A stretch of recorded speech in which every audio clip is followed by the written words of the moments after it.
An attempted attack on an iPhone spurred Apple to issue a global security update. What makes this thwarted attack so different is that the flaws were unprecedented. So joining us now to discuss this is Ben Fox-Rubin. He's a reporter over at CNET. So Ben, first off, can you explain this in simple terms? What was the story with this hack attack? Why is it different? Who's responsible? What kind of stuff are they after here? So this particular attack went after 3 separate vulnerabilities related to the iPhone, and it actually was able to track a variety of different things if it were in fact utilized on an iPhone, including checking your contacts, checking your phone calls, checking your emails, texts. It could even turn on your microphone. So this was a very full surveillance type of hack. The folks that were alleged to be doing this is a company out of Israel called NSO Group, which is well known for providing these types of different hacks. What they claim is that they provide them to governments for surveillance of criminals, but it appears that this particular software might be being used for other things as well. All right, so a little bit scary, because if they can, in fact, just remotely turn on my microphone or even my camera, my front-facing camera or otherwise, it's certainly a surveillance-type instrument, and it certainly becomes a spying instrument. So how was the attack identified in the first place? How did the hackers disguise themselves or even get access to the phone in question? Did I have to access something? Did I install an app? Did I have to go to a website? What exactly was the kind of catalyst for how this type of system or virus made it onto a phone?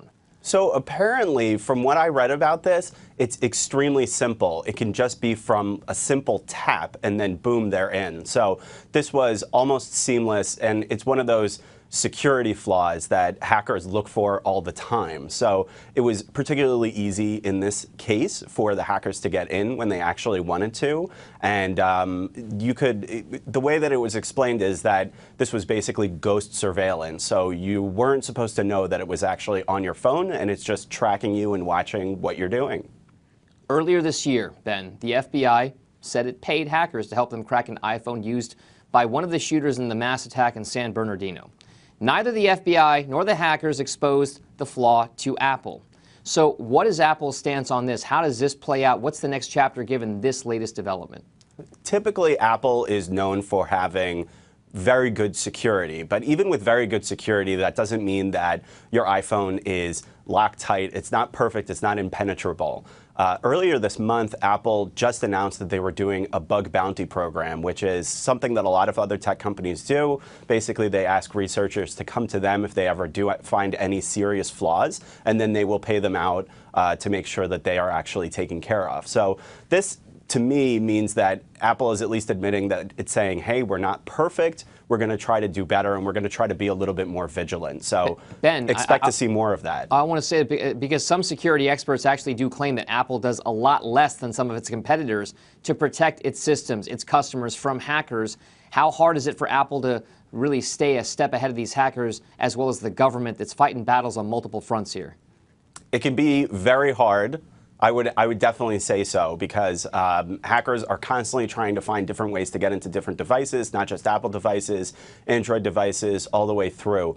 Folks do end up paying a premium for these different types of hacks because they can be rare with the iPhone. But as we've seen this year, including with the FBI hack and also with this one, which is really, really significant, they do happen, including for iPhones. And if, in fact, security companies and security experts are finally getting the word out that Apple isn't as good at security as they're trying to promote, then that's important for customers to know, I would say. All right, so let's talk about the customers lastly here. How can they protect themselves? Is there a way to check? What do you have to do on your iPhone device or iPad, if you have one, to make sure that you have the security update?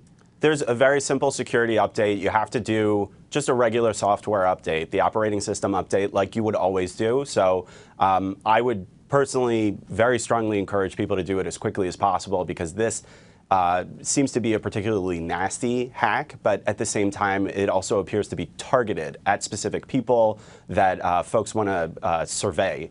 as opposed to a more blanket hack. So, but it's still important for people to do it as quickly as possible. All right, so the bottom line there, if you're an iPhone or iPad, Apple iOS user, go check your settings in general and see if you have the software update that's the latest one out there, and make sure you got that installed. Thank you very much, Ben Fox-Rubin. He's a reporter over at CNET. And thanks for watching. I'm Dominic Chu. Have a great day.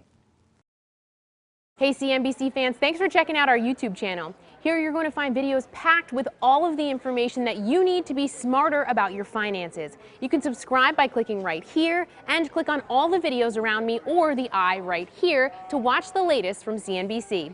Thanks for watching.